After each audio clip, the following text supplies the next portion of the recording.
So if you are debating whether or not you should be selling books exclusively on Amazon or if you should be wide, then I have a special guest on here today to help me to talk about selling books on Kobo.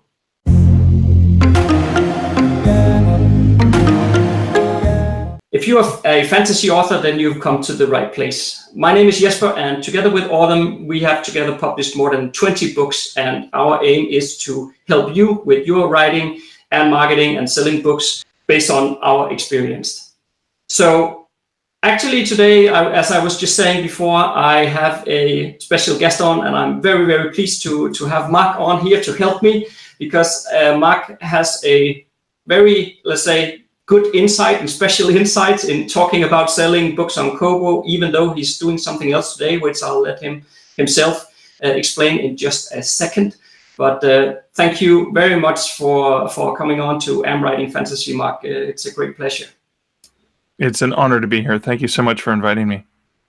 So maybe just to make people know a bit about you, maybe you can say a bit about both what you're doing today, but also specifically maybe your prior working life, because it's very relevant in the conversation we're having here.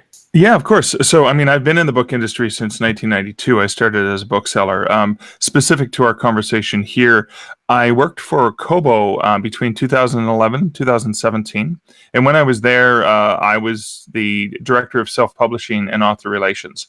And I created Kobo Writing Life, the self-publishing platform. So for those who aren't familiar with it, it would be very akin to what KDP or Kindle Direct Publishing is to Kindle and Amazon. Kobo Writing is to Kobo. It's a published direct platform, free. I think it's a lot sexier, of course, and a lot more user because it was built by an author for other authors.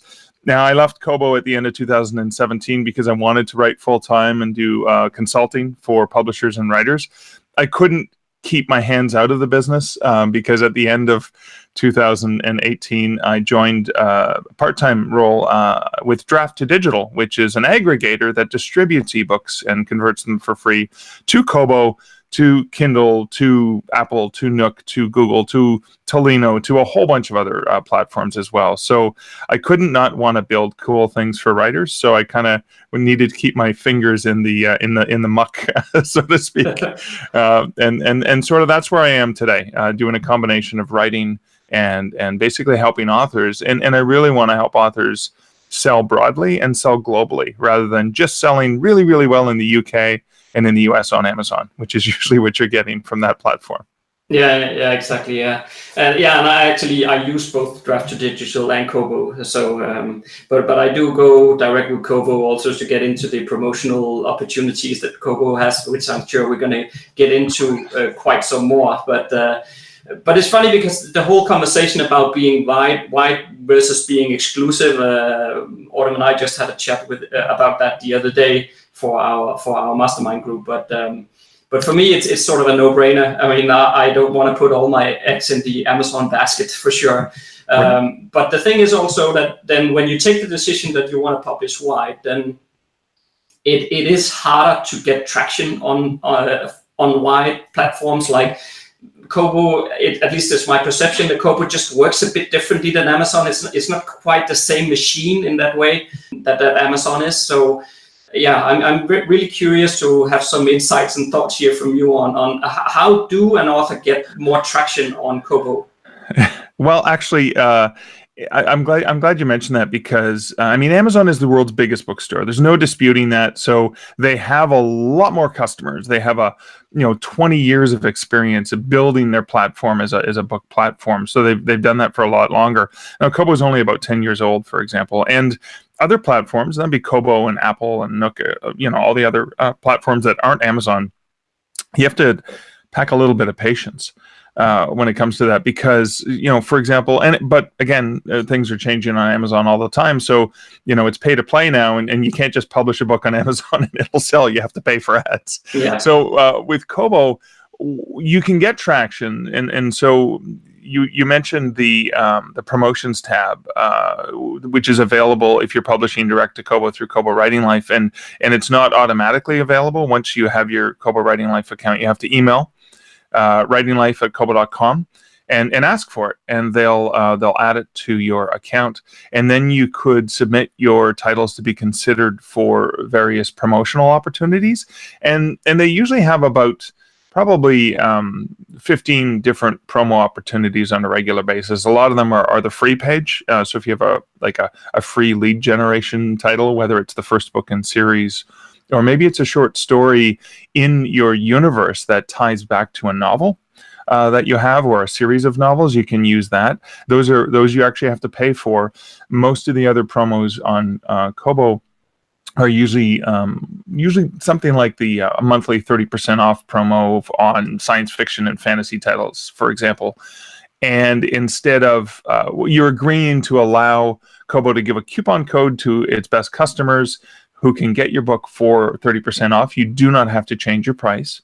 And so what's critical about that is you don't have to change your price, meaning Amazon's not going to price match. It's an exclusive coupon for customers to use. So you leave your price normal, and the customer gets the code. And instead of actually paying for that, you only pay for the books you sell during the promo. So it's usually about 10%.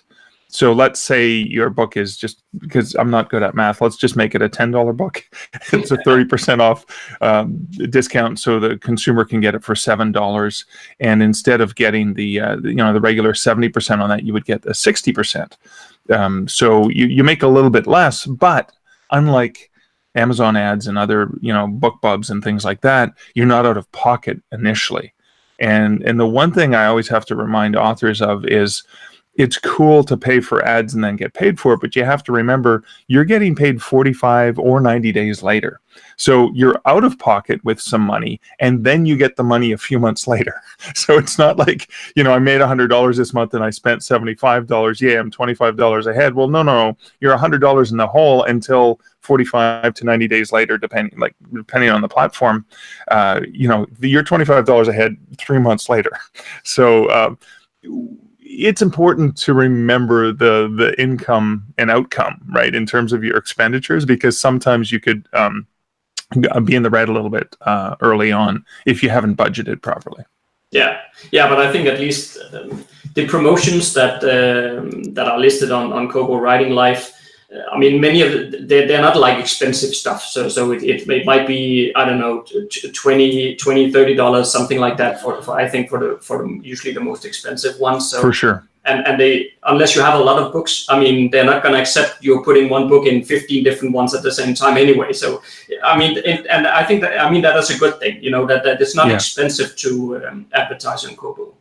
No, it's not. And so what it sometimes takes on a platform like Kobo is just a little bit of extra lift or kick. So sometimes all it takes is a promo where you're going from selling nothing, or maybe you're selling one book a month or one book a week, whatever it is, and then suddenly it doubles your sales or triples your sales. Going from one book to three, which doesn't seem like a dramatic thing, but it's a long, slow build.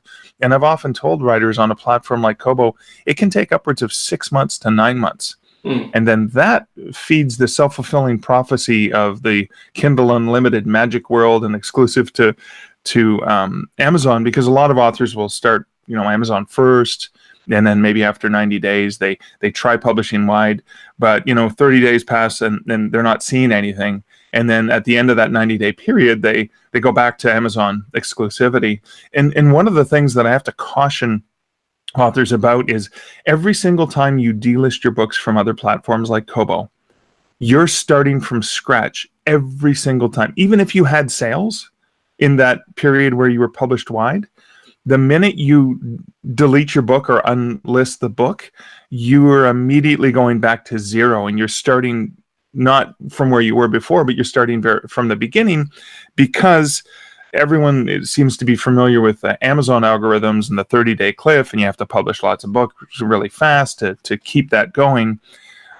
Kobo and other retailers have algorithms like that too, where your ranking and your trending and your ratings and things like that are based on customer behavior with interacting with that book, and related to all the other books. So Kobo, unlike Amazon, isn't mostly algorithm driven.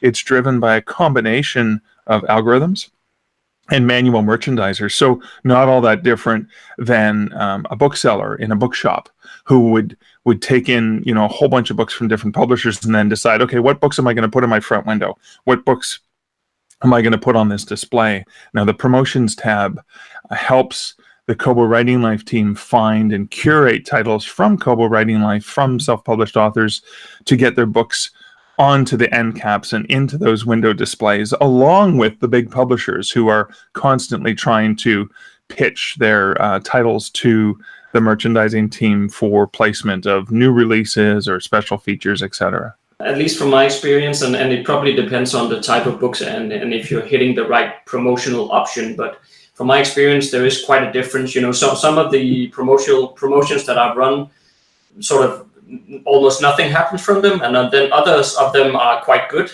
But it seems it depends a lot on, I think, what type of books you're promoting, and if you're sort of hitting the right promotional category there, or whatever you want to call it. Yeah. Yeah. And some of them work, some of them don't. The key is, just like with BookBub, right? You apply and you apply and you apply again. You just keep applying. Yeah. You apply, you try it. I mean, what did it cost you? It didn't cost you anything in most cases, unless it was one of those small pays for like the free books. And you just keep trying, because you never know what might hit. Here's the other thing. During election years, for example, people don't read as much. So there could also be something going on. Was your book released the week that the Avengers Endgame came out, and you're writing, superhero fiction? Well, not as many people are probably going to be buying books around that time period, because they're all going to be excited about that. Or Game of Thrones, like during the end of the season, people maybe are not buying as many fantasy novels, but after Game of Thrones ends and everyone's feeling like they're missing something, maybe then they're going to be looking for fantasy novels. So there's all these other factors that have nothing to do with books and nothing to do with the platform that affect the behavior of consumers. And that's why, I often say patience and persistence are two of the key elements that a writer needs in order to have long-term success as a writer.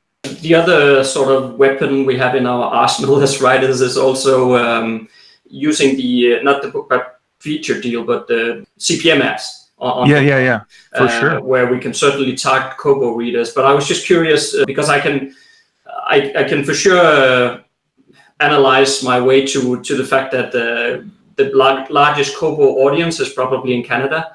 And I would assume that it's quite large in the US, but how is it around? Is there any like English-speaking territories, other places in the world that are really good targeting options, maybe for your Facebook ads and stuff like that as well? Yeah. I'm glad you mentioned that. So before we drop talking about BookBub ads specifically, is I have worked with authors over the years who have been able to do BookBub ads for Kobo in both Canada and Australia for full price books, not for 99-cent books or $2.99 books, but for the full price, whether it's $4.99, $5.99, $6.99, whatever the price is. Mm-hmm. And those convert really, really well, because and BookBub published a stat, I think it was about 6 or 9 months ago. It was on the BookBub blog, that showed that 70% of their best customers, because they know who's clicking and who their consumers are, 70% of their most avid readers and buyers buy books at full price from BookBub ads. And I know from evidence that I've seen from authors I've worked with that works really, really well on both Kobo and on Apple as well, for Canada and Australia, as example. So that's good targeting.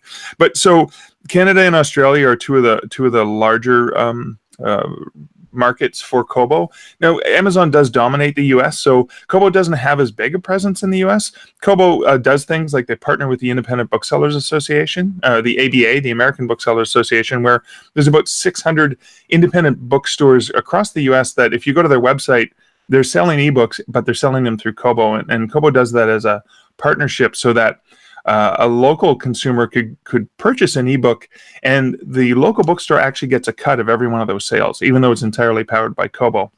And I love that kind of collaboration, because it allows the bookstore to do what they do best, which is move print books into the community. And Kobo does what it does best, which is move digital books, audiobooks and ebooks into the community without trying to put the bookstore out of business. So it's not the Amazon way of come in and bully their way through the market like Walmart, Amazon, and just push all the other independent retailers out of the way, but work collaboratively. And so in Canada, where Kobo was born, it's, Chapters Indigo, which is a chain kind of like Barnes and Noble, only really, really successful. And in Australia, there was, of course, I'm drawing a blank on the name of the major retailer, but there's a major retailer and a couple other retailers that Kobo's partnered with. So those were markets Kobo got in early and partnered with. Now in the UK, Kobo is also partnered with WH Smith and other retailers in that market, so that when you're buying ebooks from WH Smith, you're actually buying them from Kobo. They're powered by Kobo. And when you go across different countries in Europe, Kobo is really strong, even for English language titles, in markets like the Netherlands and Belgium, because they've partnered with Bol, and Bol is a major, significant Amazon-sized retailer. And that's a great opportunity for writers because folks in the Netherlands love reading as well. There's also an additional program that I should mention that's only available through Kobo and Bol in the Netherlands, which is called Kobo Plus. So think of it like Kindle Unlimited, except you don't have to be exclusive to Kobo. And when you're listing your books in Kobo Plus, what happens is instead of your book being listed twice, like once on Kobo and once on Bol, it's listed 4 times. You're in the regular a la carte Kobo channel. You're also in the Kobo Plus channel. And then on Bol, you're in the a la carte, and then you're in the Kobo Plus. So it's almost like doubling your SEO or your visibility of your titles to more readers, because there are some readers who will buy, and then there'll be other readers who say, well, for whatever price a month, I'm just going to read unlimited. And so that's also been a really good market for Kobo authors. Yeah. I have tried before as well to run some Facebook ads specifically towards Netherlands and Belgium because of the Kobo Plus thing, but I was not able to really make much out of it. But maybe I'm just thinking now that we were talking, maybe it would be worth running the ads and actually mentioning specifically Kobo Plus in the ad text itself, which I did not do. Yeah, and I wouldn't even mention Kobo if you're doing it in the Netherlands, because Kobo is probably not as well known a brand. Bol is the brand. Is that BALL or what? BOL? BOL. So bol.com. Only because, and that's one of the reasons Kobo partners with folks in different territories. I'll give you a perfect example. So Tulino is huge in Germany. And Tulino is a known and trusted brand that was built out of a whole bunch of chain and independent bookstores wanting to protect themselves from the onslaught of Amazon coming in and killing them.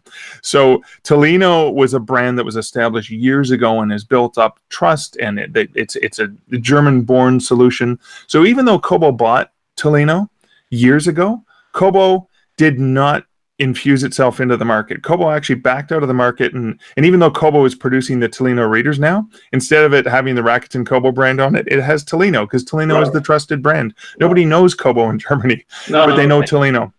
But I assume they're still reading from the Kobo e-reader, right? Or what? Well, Tulino actually has its own independent platform. Actually, ironically, you can't even get into Tulino directly through Kobo. And it's still operated as a separate company with a separate trusted brand, even though Kobo owns the company and provides the hardware behind it. The actual catalog, believe it or not, the best way to get into Tulino is actually through Draft2Digital. Yeah. And again, that's because when that happened, when the takeover, when Kobo purchased Tulino, there was an easy way for authors to get their works into Tulino, and it was working 100%. So there was no reason for, when I was running the Kobo Writing Life team, there was no reason to go and rebuild something that would cost a lot of money if there was an easy way for authors to do it that was free. And there was, So that's the kind of collaboration that a company like Kobo is interested in, is how are we helping enable readers and writers to come together instead of making it more complicated? So they may one day invest in trying to get stuff into Tulino, but right now there's an easy way to get stuff there. So they don't have to, reinvent something when they can build something new and something fresh that doesn't already exist for authors. But that's a good point about using the correct sort of words around the brands that the people know in the different countries, because when I ran the ads towards the Netherlands and Belgium, I just wrote Kobo, right? And maybe that was exactly the reason why it wasn't a successful ad. You never know, right? I think Bowl is a more well-known brand, Yeah. and that's been around a long time, and you may have better luck with that, or at least doing a combination of Kobo and Bowl or something like that. Mhm. And that's what the partnerships are all about.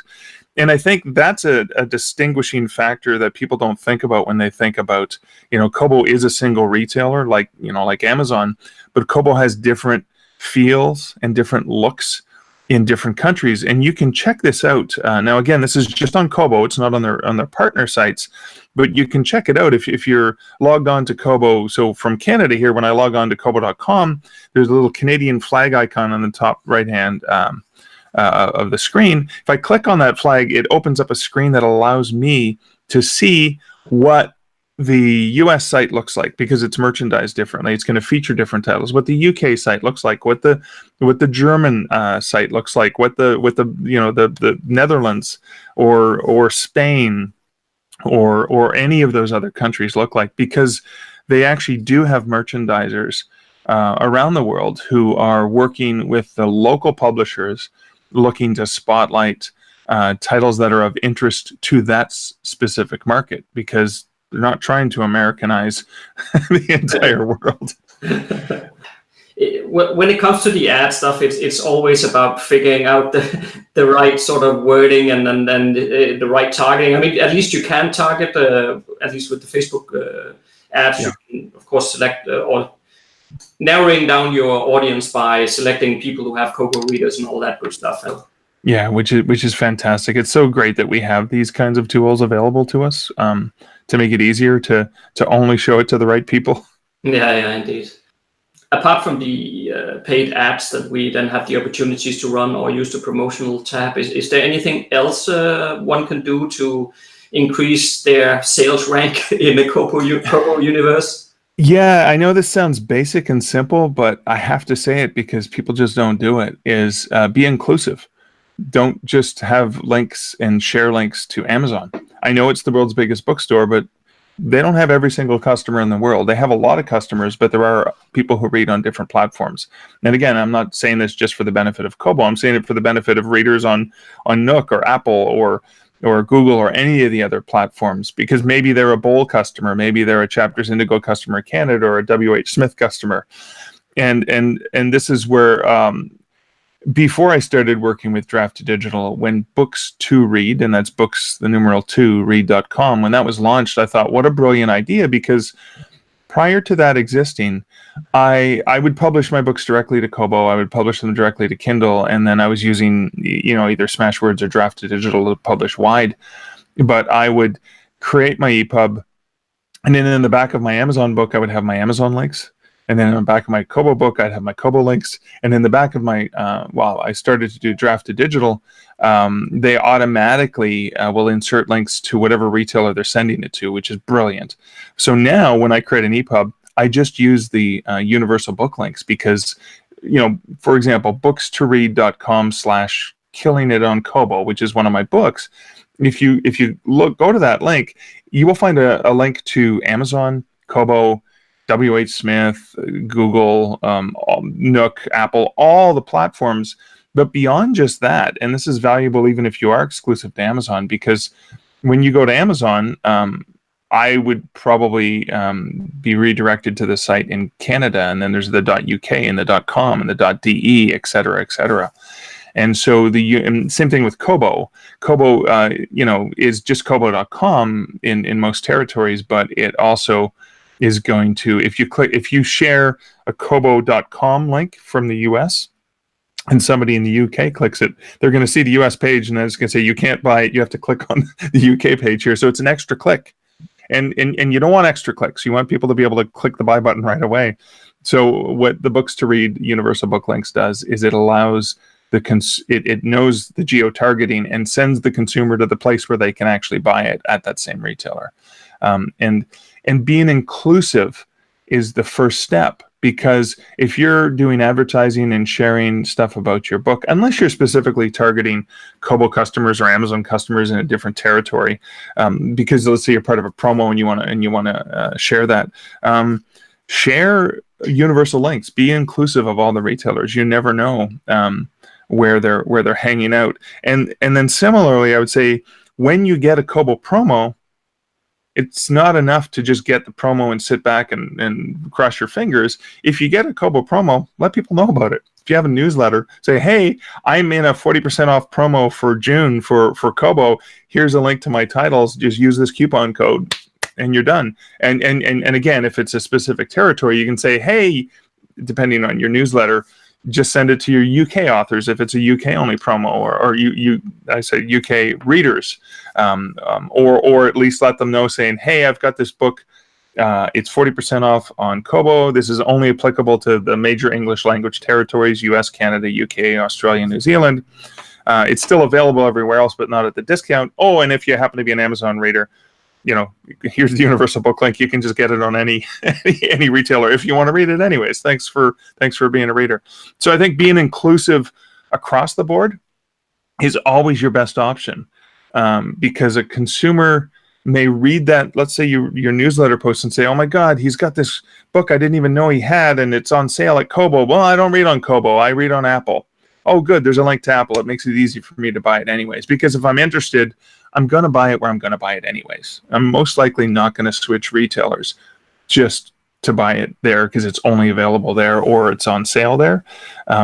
You're more likely to just go with what you're comfortable with. So I think inclusivity, like publishing wide, it's a much bigger thing than just than just considering adding Kobo to your profile. I would add as many retailers as possible, because the broader you extend your publishing, the broader the potential customer and reader base can be. And that would include library systems too, because through Kobo or through Draft to Digital or through other aggregators, you can also make your books available to the libraries. And that's yet another discoverability platform that I think is really fantastic for writers. Very good points there, and especially the thing about that there is no reason to try to fight people's habits, because you're going to lose every time. If they are buying books on Kobo, they will continue buying books on Kobo no matter how much you're pushing your Amazon links. Yes, it's just a waste of time.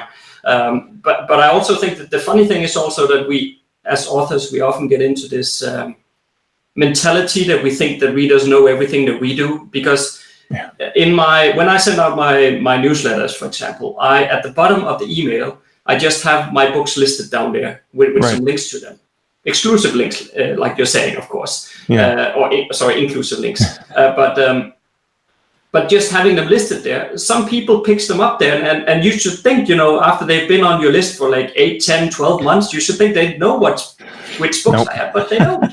No. And it's just an easy trap to fall into, that you just assume that everybody knows it because they're on the list, but actually they don't. So just push a link once in a while, not every 3 weeks when you get a new promotion, but once in a while, pushing out a link, especially if there's some discount. That's great. But you will pick up new readers from your own email list. It's quite ironic to me. But I'm glad you mentioned that, because that is extremely valuable. It's true. They may have only attended to the top 20% of the last 3 emails you sent, but today they had more time and they actually read it all the way to the bottom and went, oh, look, he has other books. I didn't know that, even though you might have told them about it 3 months ago. Yeah. And they opened and they even opened the newsletter, but they just scanned it and they missed it.